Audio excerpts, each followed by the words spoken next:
আল্লাহ সুবহানাহু ওয়া তাআলা নবীকে বলছেন, হে নবী, আপনি কি জানেন আপনার রব কেমন? তিনি এমন এক সত্তা যিনি মানুষ তার নিজের উপরে অনেক বেশি অত্যাচার, অনেক বেশি জুলুম করে থাকে, তারপরে আপনার রব তাকে ক্ষমা করে দেয়। এটা হচ্ছে আপনার রব। আল্লাহ সুবহানাহু ওয়া তাআলা বলছেন, ওয়া হুয়া ইয়াকবালু তাওবাতা আন ইবাদিহি ওয়া ইয়াফু আনিস সাইয়্যাত। সুবহানাল্লাহ।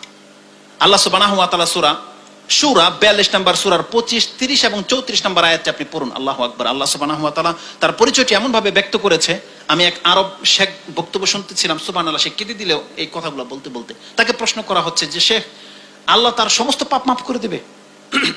তাকে প্রশ্ন করা হচ্ছে সমস্ত পাপ মাফ করে দিবে? বলছে ওয়া ইয়াফু আনিস সাইয়্যাত। সে বারবার এই কথাটাই বলতেছে। বলছে তার সে সুদ খেয়েছে, মাফ করে দিবে? বলছে ওয়া ইয়াফু আনিস সাইয়্যাত। সে জিনা করেছে, মাফ করে দিবে? ওয়া ইয়াফু আনিস সাইয়্যাত। আরে সবচেয়ে বড় পাপ তো যে ব্যক্তি আল্লাহ ছাড়া অন্যকে সেজদা করেছে, এমন ব্যক্তিকে আল্লাহ মাফ করেনি। যারা আল্লাহর কাছে তওবা করে সাহাবীরা ফিরে আসেনি, তারা আল্লাহর কাছে তওবা করে নেয়নি, যারা আল্লাহকে মাবুদ হিসেবে মেনে নিয়েছে তাদেরকে আল্লাহ মাফ করে দেয়নি। তো বলছে ওয়া ইয়াফু আনিস সাইয়্যাত, আস-সাইয়্যাত, তার জীবনের সমস্ত পাপকে আল্লাহ মাফ করে দেবে। আপনি কি জানেন ওয়া ইয়াফু, আফু মানেটা কি? কদরের রাতে আপনারা একটা দোয়া করে থাকেন, কদরের রাতের দোয়া, আল্লাহুম্মা ইন্নাকা আফুন তুহিব্বুল আফওয়া ফাফু আন্নি। এই দোয়া করেন, শুনেছেন কখনো? তার মানে কি জানেন? ক্ষমা এক জিনিস আর আফু আরেক জিনিস। আপনি আল্লাহকে বলছেন আল্লাহুম্মা ইন্নাকা আফুন তুহিব্বুল আফওয়া, আল্লাহ তুমি ছেড়ে দেওয়াটাকে ভালোবাসো, তুমি হচ্ছে ছাড়নেওয়ালা সত্তা, তুমি ছেড়ে দেওয়াটাকে ভালোবাসো, আল্লাহ আমাকে ছেড়ে দাও। কেমন ছেড়ে দাও জানেন? অনেক বড় পাপ করে ফেলেছেন, একটা হলো ক্ষমা করে দেওয়া, যে তোকে ক্ষমা করে দিলাম। আপনি কোন এক কোম্পানিতে বড় ধরনের মিস্টেক করেছেন, মালিক আপনাকে টার্গেট করে রেখেছে, এবারের মতো আপনাকে মাফ করা হলো, কিন্তু সেই ফাইলটা জমা থেকে গেছে। কিন্তু আপনি যদি প্রিয় পাত্র হন, খুব আপন কাছের কেউ হন, তখন সে বলল যা ছেড়ে দে, এটা কিছু না। আফু হচ্ছে এমন ব্যক্তি, আপনি একটা লোক আপনার পায়ের উপরে চাকা উঠিয়ে দিয়েছে সাইকেলের বা রিকশার, আপনি চট করে একটা থাপ্পড় মেরে দিলেন, তার মাফ করে দিলেন, এটা মাফ নয়। আপনি প্রতিশোধ নিয়েই নিলেন, কিন্তু তাকে ধরার পরে আপনার ইচ্ছা করছে অনেক কিছু তাকে করতে, কিন্তু রাগ ঝাঁক দিয়ে আপনি ছেড়ে দিলেন। আপনি মাফ করলেন, কিন্তু তার ভিতরটা কিছুটা রয়ে গেছে। এই লোককে নেক্সট টাইম আবার এই অবস্থায় পেলে তাকে আপনি ছাড়বেন না। যাদের বাগানের মালিক রয়েছেন বা কেউ ফল চুরি করতে এসেছে, ধরে নিয়েছেন, সেই ছেলেটাকে আপনি চিনে রেখেছেন, দ্বিতীয়বার আসলে তাকে আপনি ধরবেন না। এই প্রথমবার যেটা মাফ করেছেন এটা হচ্ছে মাফ, এটা আফু নয়। আফু মানে কি জানেন? তাকে 10 বার পেয়েছেন, আপনি 10 বারে তাকে কিছু পর্যন্ত বলেনি, বরং একটা পেয়ারা দিয়ে ছেড়ে দিয়েছেন, যা। এটা হচ্ছে আফু। বুঝছেন আফু কি জিনিস? মানে কোন রকমের তিরস্কার করা হবে না। আফু মানে হচ্ছে ছেড়ে দাও, মানে কি আপনি পাপ করেছেন, অন্যায় করেছেন, আল্লাহ বলছে যা তোকে ছেড়ে দিলাম আমি। এটা হচ্ছে আফু।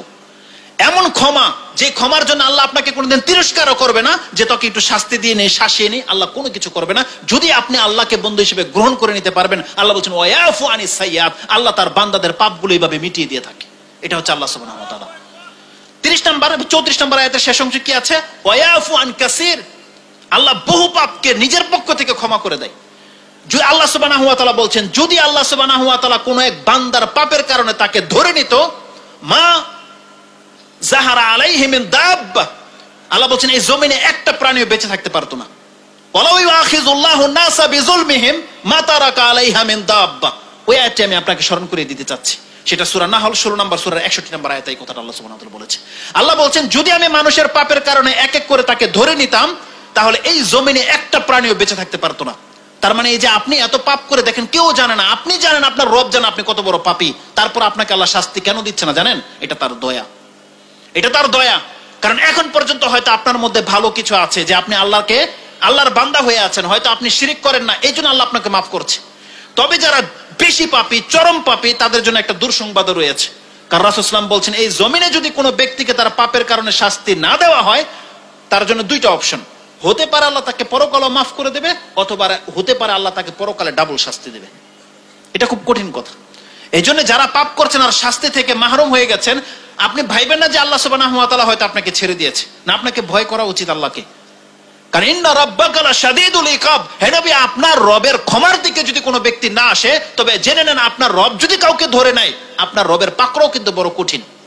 এটা আল্লাহ সুবহানাহু ওয়া তাআলা কিন্তু আপনাকে জানিয়ে দিয়েছে। এজন্য আমাদেরকে ব্যালেন্স ঠিক রেখে কাজ করতে হবে।